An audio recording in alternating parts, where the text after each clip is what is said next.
अच्छा बच्चों, आज हम मेंडल के नियम पढ़ने से पहले आनुवंशिक शब्दावली के बारे में जानकारी प्राप्त करते हैं।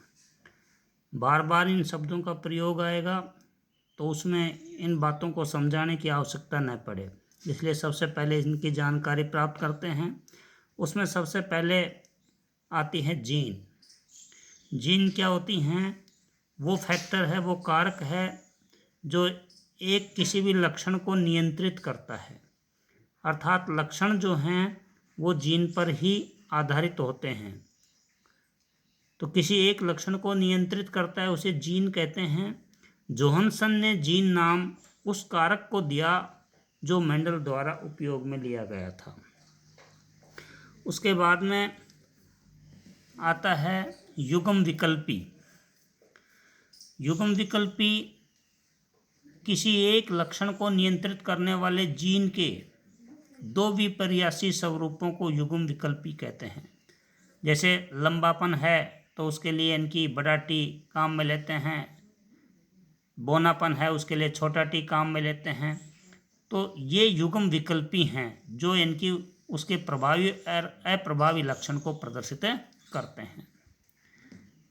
एक होता है समयुग्मजी। समयुग्मजी जब किसी लक्षण को नियंत्रित करने वाले जीन के दोनों युग्म विकल्पी एक समान हों। जैसे मान लेते हैं कि दोनों इनके लंबे पौधे हों तो कैपिटल टी आएगा। यदि दोनों पौधे जो हैं बोने हैं तो उसे अपन कहते हैं स्मॉल टी के द्वारा प्रदर्शित करते हैं। तो ये युग्म के रूप में पाए जाते हैं। एक होता है विषम युग्मजी।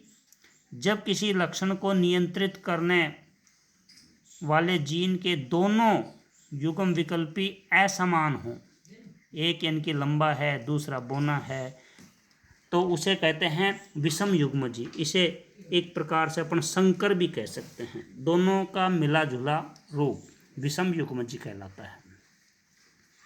लक्षण प्ररूप अनुपात, इसे इंग्लिश में फिनोटाइप भी कह देते हैं। किसी जीव की बाह्य प्रतीति ही बाहर से जो लक्षण जो है जो दिखाई देता है हमें, वो इनकी उसका लक्षण प्ररूप कहलाता है। जैसे लंबे पौधे हैं तो और वो भी समयुग्मजी हैं तो डबल टी आता है। या विषम युग्मजी हैं, एक लंबे भी हैं और उसमें बोने पौधे भी हैं, तो उसको अपन कह देते हैं संकर। इनकी बड़ा टी और कैपिटल टी दोनों स्मॉल एंड दोनों इनकी आते हैं। स्मॉल लेटर और कैपिटल लेटर दोनों के द्वारा प्रदर्शित करते हैं। इसी प्रकार से आता है जीन प्ररूप, जिसे जीनोटाइप कहते हैं। किसी भी सजीव जो है उसके बाह्य लक्षण नहीं देखे जाते हैं, इसमें उसकी जीनी संरचना के बारे में अध्ययन किया जाता है। जीनी संरचना जो है अर्थात किसी सजीव की आनुवंशिकीय रचना को जीन प्ररूप कहते हैं। जैसे शुद्ध या समयुग्मजी लंबा है तो शुद्ध है तो दोनों ही उसमें बड़े टी आएंगे।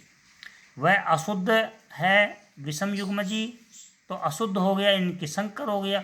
विषम का मतलब दोनों उसमें मिले जुले हैं तो उसे इनकी बड़ा टी और छोटा टी दोनों के द्वारा प्रदर्शित करते हैं। एक होता है प्रभावी लक्षण। जब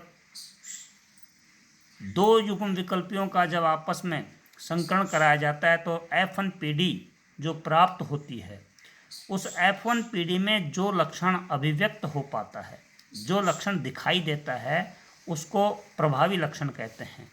और दूसरा आता है अप्रभावी लक्षण, जो इनकी उस पीढ़ी में अभिव्यक्त नहीं हो पाता है, दिखाई नहीं देता, उसे अप्रभावी लक्षण कहते हैं।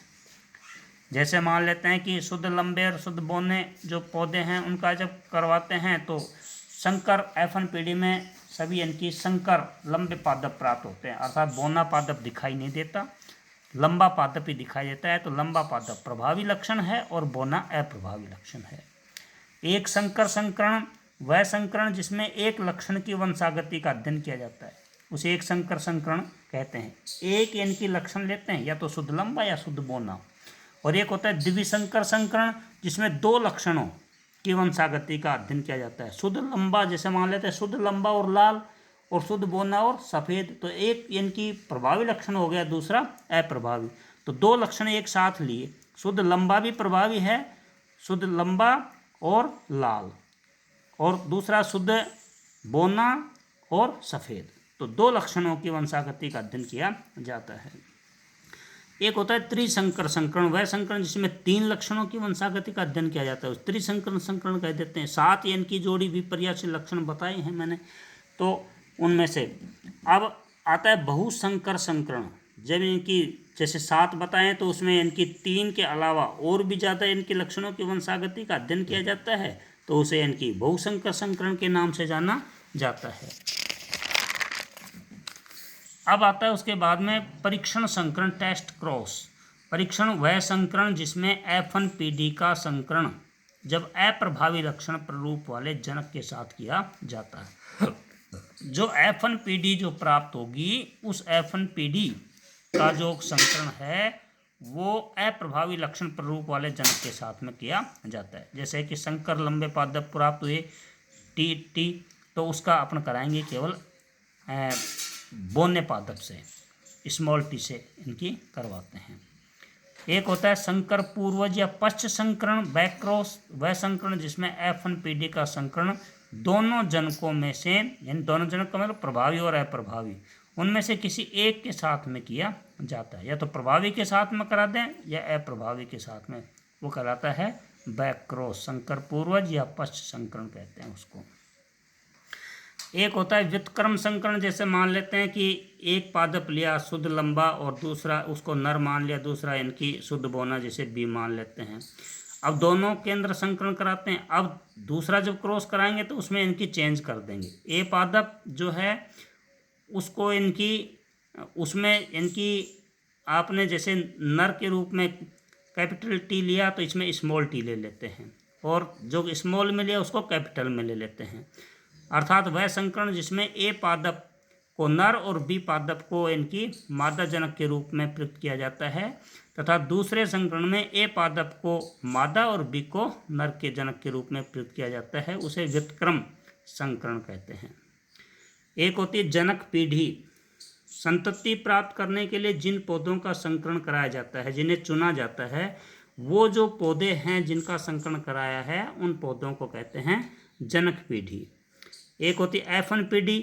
अब जैसे मान लेते हैं कि 2 जनक लिए शुद्ध लंबा और शुद्ध बोना, इन पौधों का जब इनकी संकरण कराते हैं तो दोनों जनकों का संकरण कराने से जो इनकी प्रथम पीढ़ी प्राप्त होती है उसे अपन F1PD के नाम से जानते हैं, उसे F1PD कहते हैं।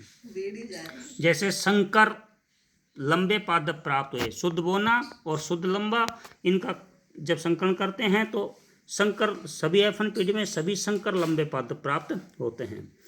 और F2PD, F1 जो पीढ़ी प्राप्त हुई उसका जब पुनः इनकी क्रॉस कराया जाता है F1PD का, तो संकर लंबे पादप प्राप्त हुए तो उसमें बड़ा टी छोटा टी, और उसका इनकी फिर बड़ा टी और छोटा टी से इनकी स्मॉल और कैपिटल दोनों इनकी हैं, दोनों का आपस में क्रॉस करवाते हैं, तो F2PD प्राप्त होती है, जो आगे विस्तार से पढ़ेंगे।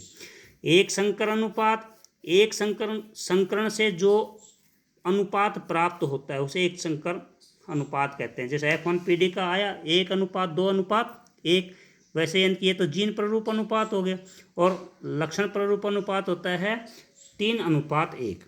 द्विसंकर अनुपात, द्विसंकर संकरण से प्राप्त अनुपात को द्विसंकर अनुपात कहते हैं। तो उसमें इसका लक्षण प्ररूप अनुपात आता है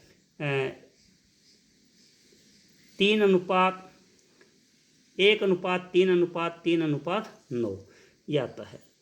जीन प्ररूप अनुपात आता है 1:2:2:4, 1:1:2:1:1। इस प्रकार से ये सभी इनकी शब्दावली जो हैं, इनके बारे में पूर्ण जानकारी होने के बाद में ही मेंडल के वंशागति के नियम समझ में आएंगे, इसलिए आप इन्हें थोड़ा सा ध्यान से पढ़ें।